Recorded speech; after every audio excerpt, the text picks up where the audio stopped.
Olá, que bom ter vocês conosco. Nós somos uma IA do Ponto Geek, curadoria de notícias por Gordo Geek. Hoje é 31 de maio de 2025.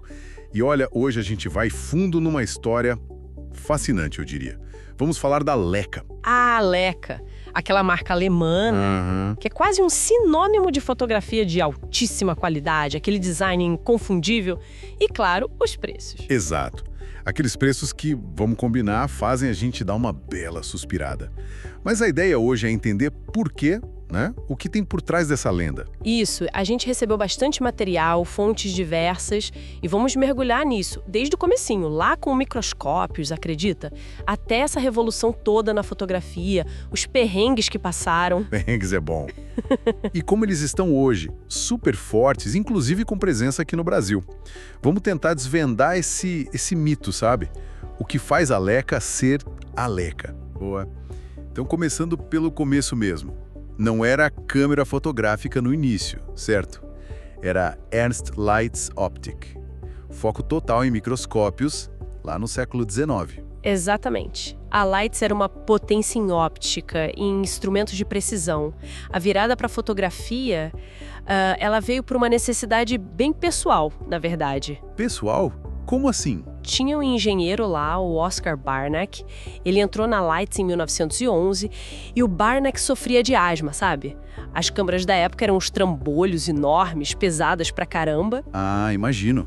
Aquelas de placa de vidro. Pois é, e ele queria algo leve, portátil, pra poder levar nas caminhadas dele, pra fotografar paisagem, sem ficar sem fôlego, literalmente.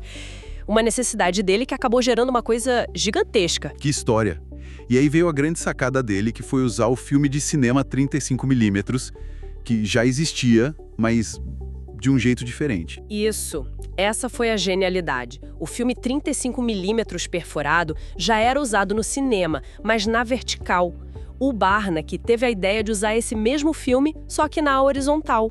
Dobrando a área do quadro. Exatamente. Ele dobrou a área, criando o formato 24 por 36 milímetros. Esse formatinho que, nossa, virou o padrão da fotografia por décadas e décadas. É a base do que a gente chama hoje de full frame nas câmeras digitais. Incrível, como uma solução pessoal virou um padrão mundial. Totalmente. E ele criou o primeiro protótipo disso entre 1913 e 1914. Era a Ur-Leica, a Leica original. Só que aí... veio a Primeira Guerra Mundial. Pois é, a guerra deu uma brecada feia nos planos. Mas depois, o Ernst Leitz II, que era o chefe na época, foi corajoso. Ele bancou a ideia do Barnack, mesmo com a crise do pós-guerra. E em 1925, eles lançaram a Leica I. Imagina o impacto disso no mercado. Uma câmera pequena, leve, super resistente e que fazia 36 fotos com um rolinho de filme. Foi transformador de verdade. Pensa só. Antes você tinha que carregar equipamento pesado, preparar tudo.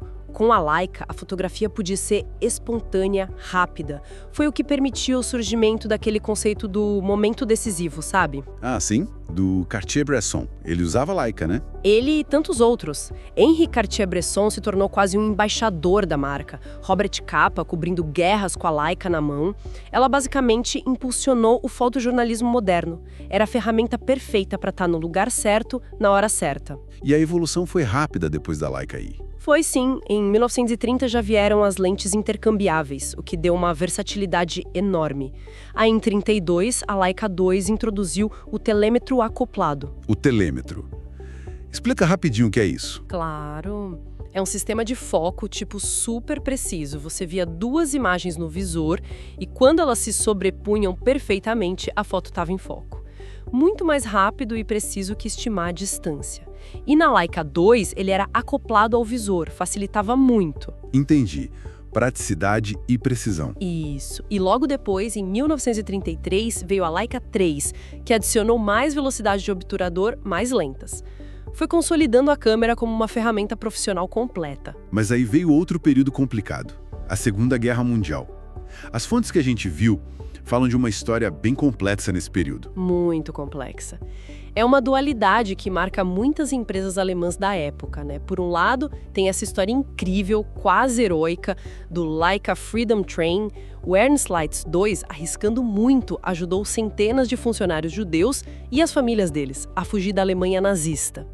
Mandava eles para filiais da Leica no exterior, dava um jeito. Nossa, que coragem! Muita.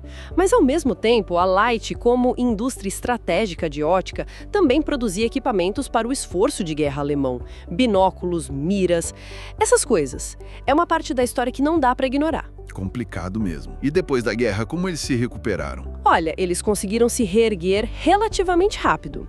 Talvez até mais rápido que concorrentes como a Zeiss, que ficava na Alemanha Oriental.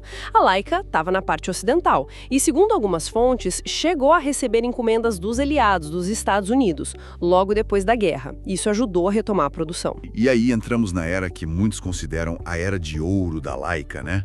Com a série M.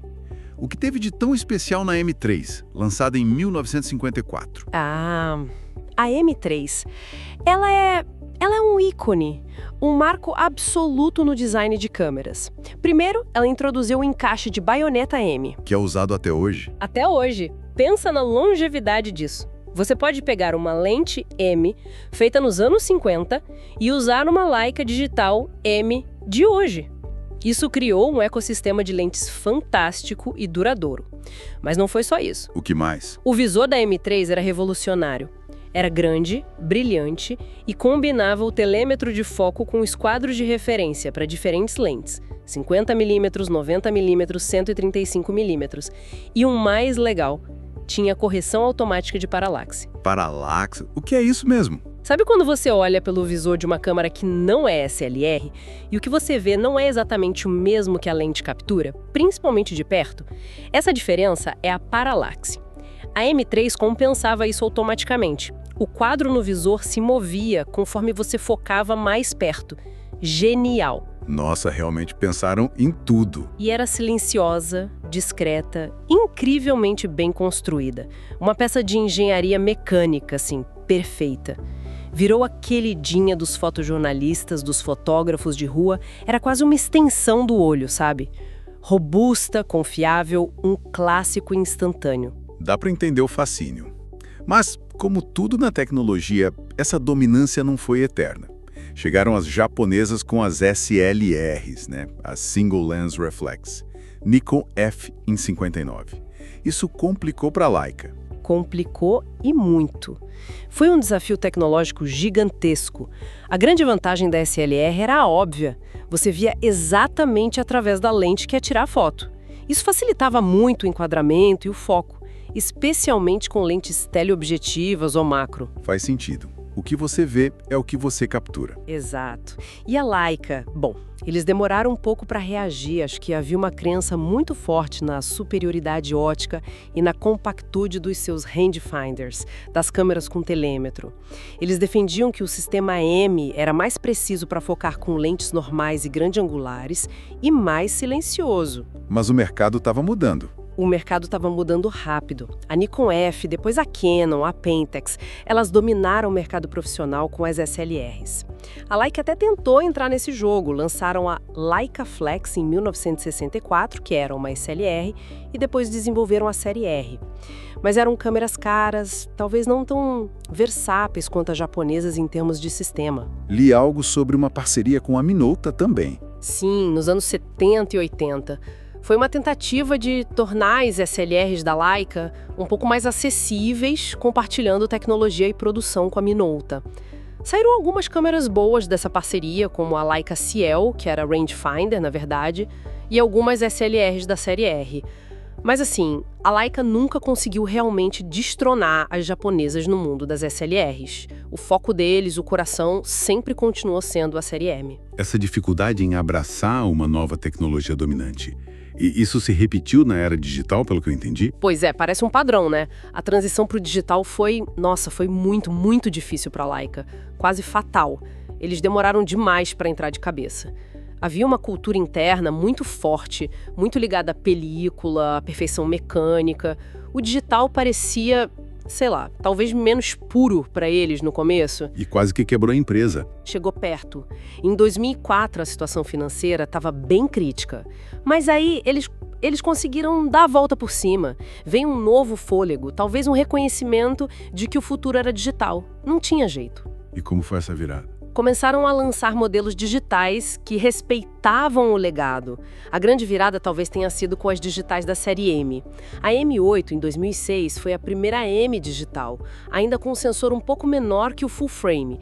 Mas a M9, em 2009, essa sim, foi a primeira M digital com sensor full frame do tamanho exato do negativo 35mm que o Barnack criou lá atrás. Ah, isso deve ter sido um marco para eles e para os fãs da marca. Com certeza. Era a experiência Mi clássica, mas com a conveniência do digital e a qualidade de imagem que um sensor grande proporciona. Depois vieram outras Mi digitais, como a M10, M11. Além disso, eles criaram a série S, que são câmeras de médio formato digital, um nicho ainda mais exclusivo, e tiveram um sucesso estrondoso com outra linha. Qual? A linha Q. São câmeras compactas, mas com sensor full frame e uma lente fixa Sumilux 28mm f1.7 maravilhosa. A Q original, a Q2 e agora a Q3. Elas venderam muito bem, acertaram em cheio num público que queria a qualidade Leica, mas numa câmera mais simples e moderna. Interessante essa diversificação, né? Mantendo a M como ícone, mas explorando outros formatos. Exato, foi uma estratégia inteligente para sobreviver e prosperar nesse mercado super competitivo. E falando em prosperar, como está a Leica hoje, agora em 2025? Pelo que as fontes indicam, eles estão bem, né? Estão muito bem. Financeiramente, a Leica Camera AD está, no melhor momento da história dela. A receita do ano fiscal 2023-24 bateu recorde, chegando a 554 milhões de euros. Nossa. E o que está puxando esse crescimento? Principalmente as vendas da Q3, que continuam um sucesso, e da M11P, a versão mais recente da linha M. Eles souberam manter o foco nesse nicho premium, de luxo, a aposta é na qualidade de construção artesanal alemã, no design atemporal, na experiência de uso e, claro, na força da marca. E as parcerias? Elas continuam importantes? Fundamentais. A parceria com a Panasonic já é antiga, especialmente em câmeras mais compactas e lentes, mas a que tem feito mais barulho recentemente é com a Xiaomi para as câmeras dos smartphones. Ah, sim. Lembro do Xiaomi 14 e agora o 15 Ultra. A câmera tinha o logo da Leica, né? Isso fez sucesso aqui no Brasil também. Fez bastante barulho. Leva a marca Leica para um público muito maior, né? É uma estratégia interessante de licenciamento e co-branding. Ajuda a manter a marca relevante e desejada, mesmo para quem não pode comprar uma câmera Leica de verdade. E a estrutura da empresa? Continua dividida? Sim, a Leica Câmera AD, que faz as câmeras e lentes que a gente mais conhece, hoje tem 44% do capital pertencente ao fundo de investimento Blackstone. Mas o grupo Leica ainda tem a Leica Microsystems, focada em microscópios e soluções científicas, e a Leica Geosystems, que faz equipamentos de medição e topografia. Essa última, a Geosystems, tem uma presença bem forte aqui no Brasil, através de parceiros como a CPE e a Inova. Então a Leica é mais do que só câmeras fotográficas famosas? Com certeza. É um grupo com raízes profundas em ótica de precisão, atuando em vários setores de alta tecnologia. Que trajetória, hein? Começa com um engenheiro com asma, querendo uma câmera leve, passa por guerras, revoluções tecnológicas, quase some, e hoje está aí um ícone de luxo e qualidade batendo recorde de faturamento. É uma história de inovação, resiliência e uma teimosia boa em manter a identidade, né? Exatamente. Uma fidelidade quase obstinada àquilo que eles acreditam ser o essencial da fotografia. E isso nos leva a uma reflexão interessante, eu acho. Uau. No mundo onde a tecnologia fotográfica é tão acessível, onde os celulares fazem fotos incríveis com um clique, o que realmente sustenta o mito, o apelo e, claro, o valor de uma Leica? Boa pergunta. Olha, essa herança toda que a gente falou, é a experiência tátil, o prazer de usar um objeto tão bem construído, ou será que é uma combinação de tudo isso turbinada por um marketing de luxo muito, muito eficaz? O que segura esse valor tão alto? É uma provocação excelente para a gente pensar. O que faz algo ser tão desejado e valioso, mesmo quando alternativas mais práticas e baratas existem aos montes? Fica aí a reflexão. E para quem nos ouve, o que mais chamou atenção nessa jornada pela história da Leica? Qual parte dessa saga mais impressionou? Conta pra gente. Se vocês curtiram essa nossa análise, essa exploração das fontes, não esqueçam de deixar seus comentários, curtir o episódio e, claro, compartilhar com quem também se interessa por fotografia, tecnologia e boas histórias. Isso aí. A gente fica por aqui hoje. Até a próxima. Até.